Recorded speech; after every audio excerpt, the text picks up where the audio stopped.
और बहनों भाइयों, आज जो जम्मू कश्मीर का स्वरूप है, इस स्वरूप को बचाए रखने में, बनाए रखने में बहुत बड़ा योगदान है हमारे भारत के सेना की नौजवानों का योगदान है।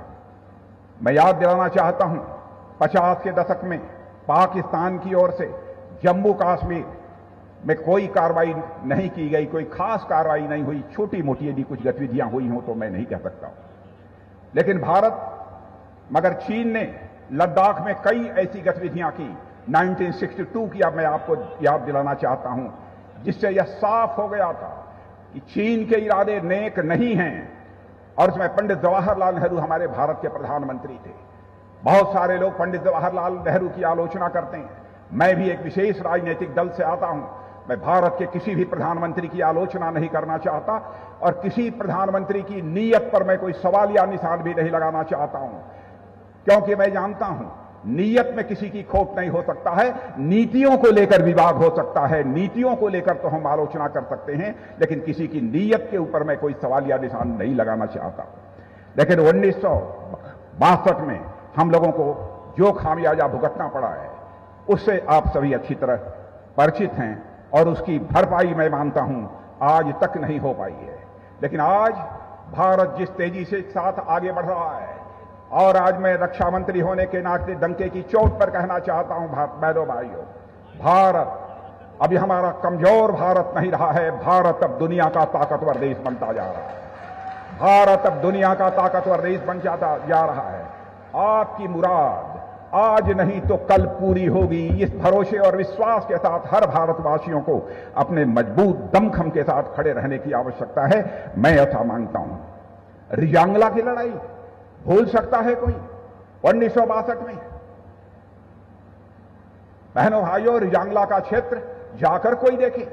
जब पहली बार रक्षा मंत्री की जिम्मेदारी संभालने के बाद मैं जब लद्दाख गया, लोगों ने बताया साहब रिजांगला में हमारे 114 जवानों ने अपनी शहादत दी थी और अपने से 10 गुना अधिक चीन की फौज से उन्होंने संघर्ष किया था और चीन की सेना को आगे बढ़ने से रोकने का काम यदि किसी ने किया था तो हमारे उस समय के बहादुर मेजर शैतान सिंह के नेतृत्व में 120 जवानों की टुकड़ी थी, उसी ने उन्हें रोका था।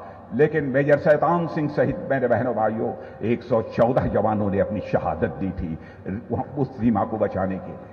रिजांगला मुझे यह बतलाया गया कि वहां पर इतनी बड़ी शहादत हमारे सेना के जवानों की हुई है, लेकिन जैसा एक मेमोरियल होना चाहिए, युद्ध स्मारक होना चाहिए, वहां पर नहीं है। एक छोटा सा एक स्मारक वहां पर बना हुआ है।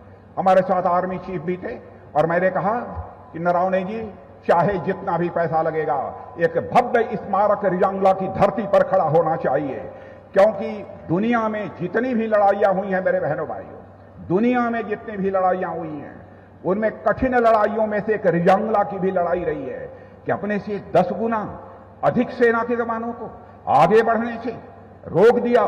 मेजर शैतान सिंह के नेतृत्व में हमारे सेना के जवानों ने, कैसे उसे कोई भूल सकता है। जब वह स्मारक रिजांगला में बन गया तो मैंने कहा कि उसका उद्घाटन करने के लिए मैं स्वयं जाऊंगा।